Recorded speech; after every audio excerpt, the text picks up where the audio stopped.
Hi, my name is Ariana Torres, and this is my story. Going back to the small town of Littlefield, Texas, you have preteen Ariana. My mom is working a full-time job, 7 days a week, 12-hour shifts to support her 4 kids. So I was forced to grow up really fast.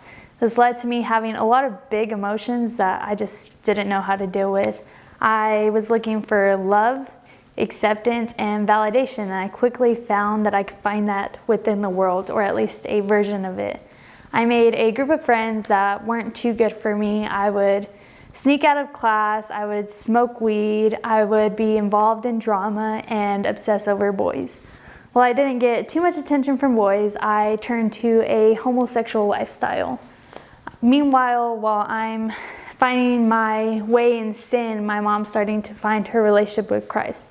So you see how the two would conflict. So my mom instead turned to abuse. While I don't blame her for it, she was trying to cope with the best way that she knew how. It turned me away from Christ. And in fact, he was represented to me so bad that I just downright hated him. I started to worship Satan instead, and I would pray to him often like you would pray to God. I'd ask him for money, for fame, and for freedom. Kind of crazy because you find freedom in Christ, but he didn't treat me too well. He often told me to kill myself, that the only way I was going to find love was through other people, and that I had to be a certain way to get that love and to be accepted. So it just led me to a rabbit hole of people pleasing and making a lot of bad decisions. Meanwhile, while I'm going through all of this, I'm just downright depressed. I am just in the slums, unhappy. What's the meaning of life? What's my life about? Why am I not fulfilled when I have drugs, I have the world, I have friends, I have relationships? So going to college, me and my girlfriend broke up of 4 years, and we broke up because she started to find that relationship with God, and I just hated him even more, right? Because this God was taking everything from me, and I was never going to find love and acceptance from him, or at least that's what I was told, and that's what the devil was telling me. So I indulged myself in even more sin, thinking that that would solve the problem. I started partying more. Instead of just smoking weed now, I was doing coke, I was taking acid, I was lusting over men and women. It just left me even more unfulfilled and even more depressed. The consequences of sin led to me getting kicked out of my college apartment. And I always say God threw a deer in front of my car, because in the same week that I was kicked out of my apartment, I wrecked my car, which led to the changing of my life ultimately.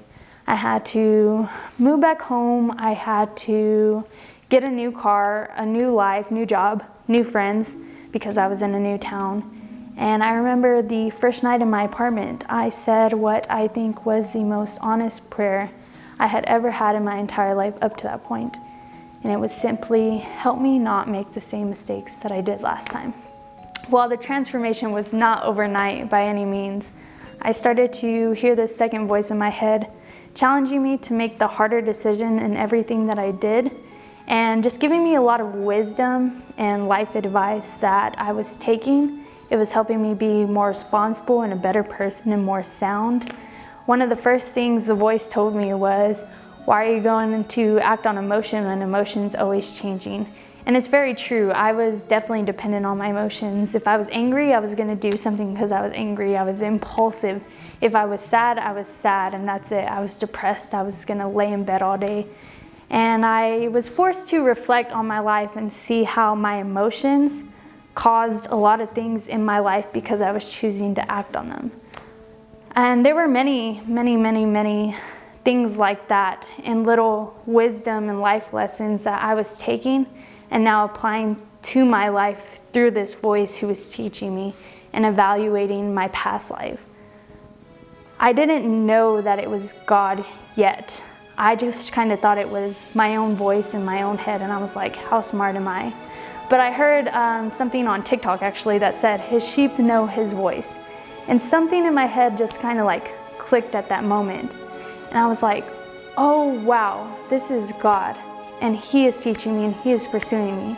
Mind you, I'm still a sinner at this point. I'm still smoking weed, I'm still drinking, I'm still partying, I'm still lusting after men and women. But He chose to meet me where I was at in that moment and chose to love me and show me a better life and to actually be fulfilled. While who He was trying to make me be didn't necessarily fit the form of the life that I was continuing to live, He convicted my heart, and He's changed my life and transformed me in so many ways. I'm just completely unrecognizable at this point. I got to become a part of a really cool church in college called Chi Alpha, and with them I went on a mission trip to Egypt. Now they're teaching us how to be true disciples of Jesus and to truly represent His character, which I'm passionate about considering He was so misrepresented to me. But in Egypt, I seen so much bad stuff. I seen what it is to live like without hope. I seen what it is to see when it's only brownie points and there's no love. It kind of reminds me of what I was looking for in my past life, right? Love, acceptance, and validation. And in the same way, in Egypt, they're looking for the same thing. They want love, but they think they have to do certain things to get it. They want validation. It's really bad. But I think the worst thing is when we went to Trash City, which is where the Christians live. And that's just the worst of the worst. They are the furthest from water. The only jobs they can get are recycling trash, and it stinks, and the building conditions there are so bad. And I was just kind of asking God, I was like, why do you have your people here? Like, why would you allow your people to live like this? And He brought me back to the Sermon on the Mount, which is like, blessed are those who are poor in spirit, for theirs is the kingdom of heaven. Blessed are those who hunger and thirst, for righteousness will be their salvation. And it just clicked, and I was like, God, I see your heart for these people. I see why you walk the streets. I see why you love the widow. And it just touched my heart so deeply and just made me want to become a disciple of His more. Because I do believe that Christ is just genuine and true and just loving to all of humanity. I believe His ways are right and awesome, and I just want to continue to share that with the world. For you who are listening, just know that there's always hope. I believe Jesus Christ is the way, the truth, and the life, and I strongly encourage you, if you were looking for truth, if you were looking for that meaning, you can find it in Him. It is never too late.